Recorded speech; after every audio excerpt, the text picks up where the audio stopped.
Hey everyone, my name is Rich Roseberry, and today we're going to be talking about the VMC demo.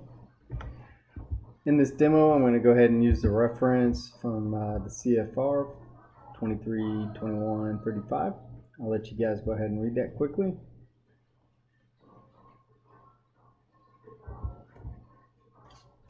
Alright, so first thing we want to talk about is the setup for the VMC demo. So with every maneuver that we do, we want to clear the area. We want to set our heading after we clear that area. Usually I pick a cardinal direction, northeast, southwest, whichever one you want to choose, or the heading that you're currently on. Normally I perform these at 4,500, so that's where we'll start our maneuver at. And we always want to have somewhere where if we have to make an emergency landing, we can do that, so we don't want to do it over a congested area or somewhere where we can't land. Now, what I'm going to go ahead and do is I'm going to trim the aircraft for the power. So I'm going to set the aircraft up. I'm going to get my configuration. I'm going to have my mixture, controls, everything ready to go. Landing gear is up. My flaps are up. I'm in a cruise situation at this point. And I'm just going to have that aircraft trimmed out to whatever speed I'm doing at that particular moment. Because once you have a stable aircraft and you're pointed in the right direction, you can begin any maneuver you want. So what we're going to do is we're going to go ahead and simulate that failed engine by reducing the throttle. And we always do it on the critical engine. So we're going to go ahead and reduce that throttle. We're going to slow the airplane to about 10 knots above VMC. We're going to obviously pitch for blue line. We want to go full power on the good engine, maintain our heading, maintain our altitude, which we can do with one good engine, even though we have that drag. Now, on most of the multi-engines, you can put it to feather or simulate the feather by increasing the throttle a little bit to get rid of the horn, but we want to leave it fully brought back, all right? And then we want to start increasing the pitch attitude slowly. So we want to lose about 1 knot per second, and that's how we're going to kind of bring us into that VMC moment.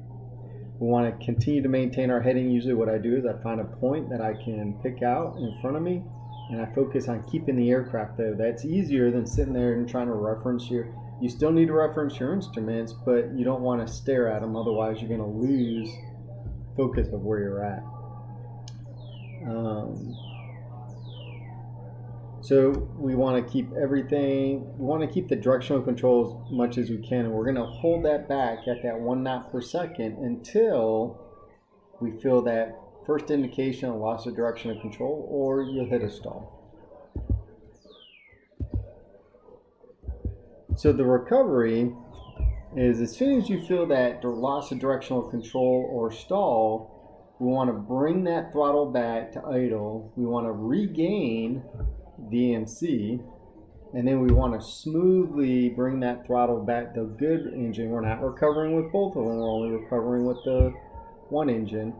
We want to bring that throttle back up. You don't have to go straight up to 39, but in our aircraft it's 39 inches of manifold pressure, but bring that back up, regain control, assess the situation, and then recover that original heading. Once we've gained control of the aircraft again, then we can return to using both of the engines, trim as necessary, but bring that one that we had retarded back up nice and slowly, and then identify our checklist. So here's a look at how we do it here at our school.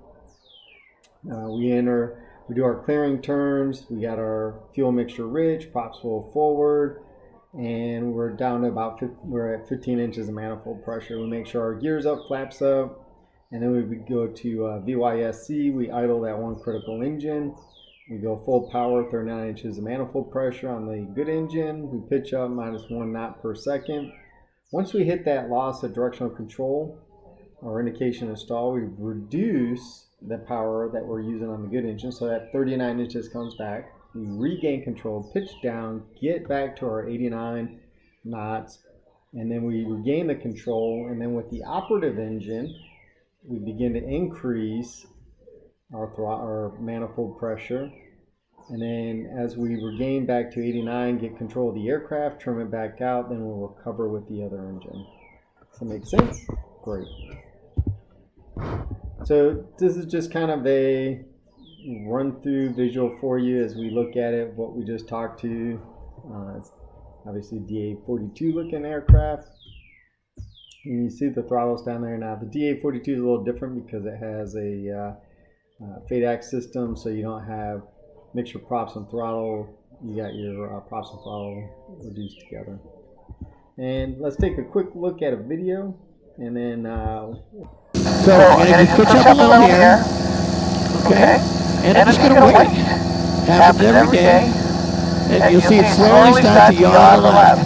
There it goes there. And in a little bit, the throttle closes it, so I reduce power sufficiently on the operating engine while simultaneously reducing the angle of attack.